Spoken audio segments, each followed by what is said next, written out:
Sweet Girl is a new Netflix movie about a devastated husband who vows to bring justice to the people responsible for his wife's death while protecting the only family he has left, his daughter. And straight away I had worries about this movie, because it's a Netflix movie. As I've mentioned many times on this channel in recent weeks, Netflix have struggled to make a good movie in recent times. They've had some okay stuff, they've had some overhyped stuff, and they've had a lot of terrible stuff. But can they finally make a good movie? And the answer with Sweet Girl is yes. I was actually very surprised with this one. I didn't expect too much from it. The trailer wasn't spectacular. It did have Sweet Child of Mine in it. They do overuse that in the movie. Like, they get their money's worth. They sing it like 3 or 4 times throughout the movie. But I'm sure they paid a lot of money to get that song. But aside from that, I really enjoyed this movie. It's an action movie, it's a revenge movie, but it's not super stereotypical. And the main thing with it, I think, is that the writing is very good in the movie, in that it keeps you guessing all the way through. It gives our protagonist many enemies to face down and questions of who's siding with who and where's this person coming in from, and there's a lot of intrigue to the movie. Normally I would try to keep this spoiler free, but I think it's going to be harder to this one because there's a lot to talk about with this movie. So if you haven't seen Sweet Girl, I'd highly recommend checking it out on Netflix and then coming back here, letting me know your thoughts in the comment section below. Checking out the whole video would really appreciate it too. So before we jump any further into the review, I'd really appreciate if you do me one little favor, that's jump below this video and hit that subscribe button, maybe even the notification bell for new content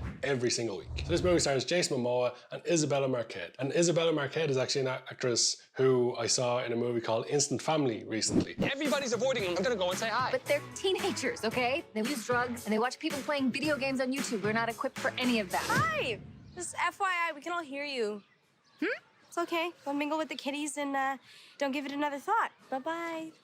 She was cool. Just randomly came across it and I was like, I'll give it a go. It's probably not going to be great, and I actually really enjoyed it, and she was very good in that movie. She's very, very good in this movie too. So recently there's been a lot of movies where a loved one gets killed off early in the movie. Fatherhood, that happened. Kevin Hart's wife dies after complications after giving birth, and the father has to bring up the daughter alone. In The Waterman, there was a mother who had got cancer and she was on death's door basically. It started this movie, there's a family and the mother gets cancer, and the kid and the husband have to be by her side all the way through the start, and ultimately it goes wrong because of a pharmaceutical company's greed. So spoiler alert, there's gonna be spoilers from here on out, so if you haven't seen the movie, go check it out and then come back to this point in the video. So the movie starts off, of course, with Jason Mamoa jumping off a baseball stadium, which is a decent way to start your movie. It makes you go, what the hell is happening here? Personally, it's a bit of a pet peeve for me in movies, seeing, you know, what's gonna happen later, especially if it's gonna be the end, because you're like, well, I know what happens to that character now. That's not the case here. It was a very good misdirect, and we'll get into that one later on. So the mother's been killed off. They skip to 6 months later with the daughter and father at home, and the father gets a phone call. He has to go meet someone randomly at a train station. He goes off, tries to leave daughter behind, but she follows, obviously. And we ultimately end up with Jason Momoa fighting a guy on a train. And the fight scene, it's not the most amazing action scene. It's not the most well-shot scene either. But it was interesting enough, and a bit of a surprise at the end, Jason Momoa gets stabbed.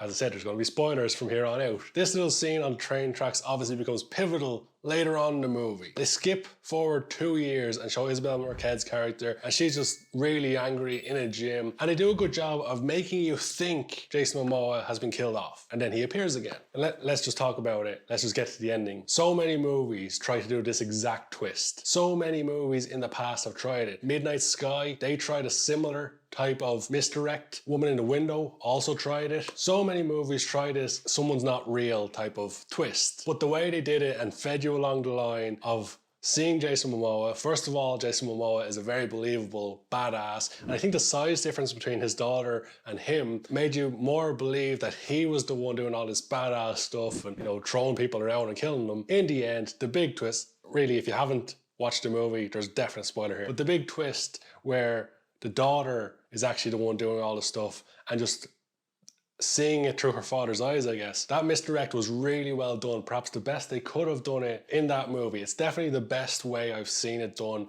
in a movie like that in a long, long time. And I wanted to get that out right at the start of the review because I was honestly blown away by how well they'd done it. Most of the time with these types of twists, I spotted straight away. Now there's obviously going to be numerous people in the comments going, oh, I spotted it from minute one. Bullshit.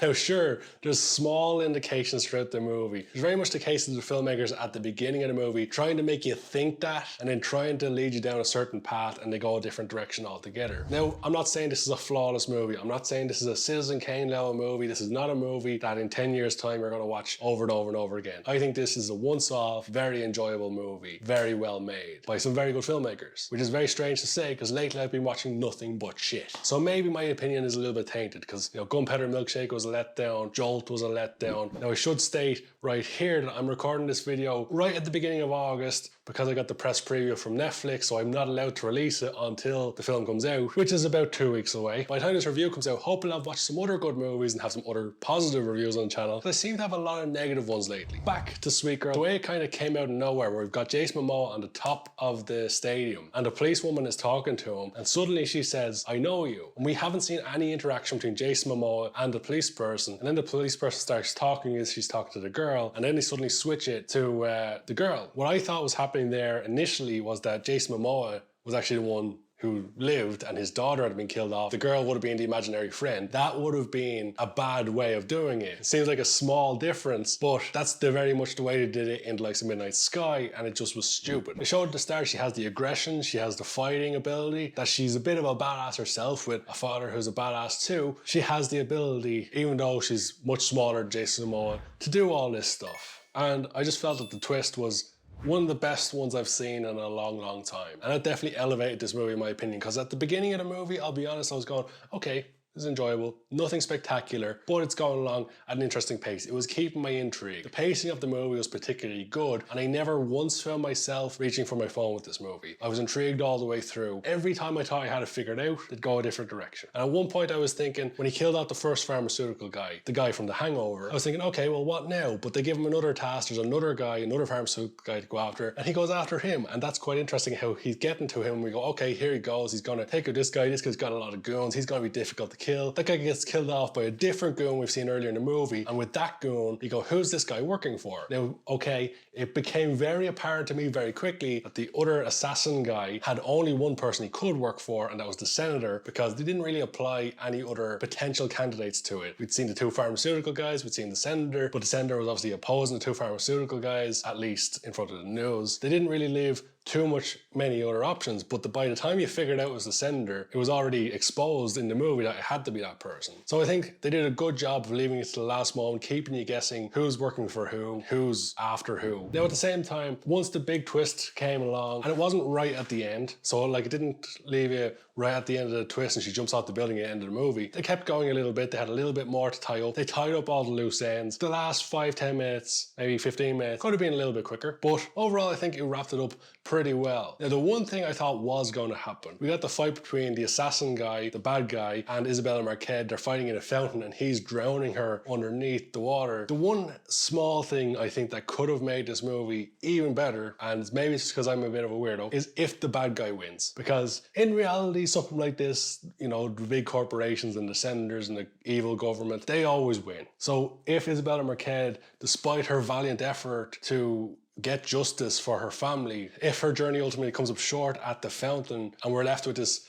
poignant moment of her under the water, I think that could have been a very shocking, powerful ending on top of the great twist they already had. But that's just personal opinion for me, that's how I would have done it. Not that that's, you know, any mark away from the movie. And I went into this movie with very low expectations. Unlike Gunpowder Milkshake, which I reviewed just a few weeks ago, I went to that one with kind of high expectations because the trailer looked fantastic and I thought it was going to get something that you could really sink your teeth into, a good action movie with some great action in there and some good intrigue. And it turned out Sweet Girl was everything I thought Gunpowder Milkshake was going to be. On top of that, I think they got their casting spot on. Jason Mamoa, fantastic actor. We've seen him in many things already. Game of Thrones, he was fantastic. Aquaman, he's pretty good. And of course, Zack Snyder's version of Justice League, he was made look even better as Aquaman. Then you got Isabela Merced, who I think is the standout performer in this movie. You know, we all know what to expect from Jason Mamoa. I'm sure a lot of people know what to expect from Isabela as well. She's been in some interesting movies, as I mentioned previously. Instant Family is a nice little family movie, something to check out when you're just chilling around, not looking for anything too intense. She's very good in that movie, and she's also Dora the Explorer, I believe, in the live action version of that. So I think she's an actress to keep an eye on in the future. She seems to be very talented at a very young age, and I think we're going to see a lot more of Isabela Merced. I probably said her name wrong, and I apologize if I did. So ultimately, we come down to the rating, as always, here on the Movie Film Show. And with this one, I don't think it's any surprise, given how much I've said I really enjoyed this and I really enjoyed that. I'm going to give it a pretty high rating. From here on out on the Movie Film Show, to get above an 8 out of 10, the movie has to be truly spectacular. For an example, I would have given The Shape of Water like a 9, possibly a 10 out of 10 if I was reviewing it at the time. This was a small example. Baby Driver, that probably would have been high up too. Just examples of fairly recent movies that would have got high ratings. Is Sweet Girl on that level? No.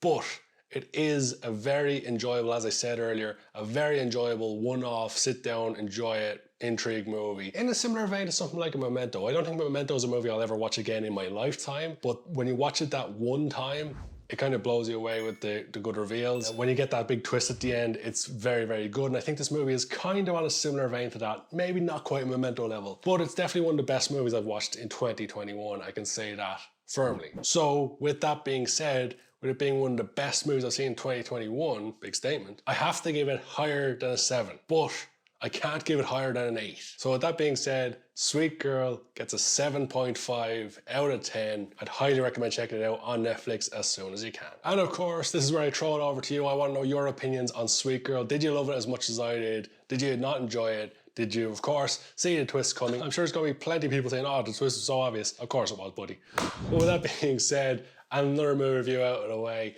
thank you so much for watching.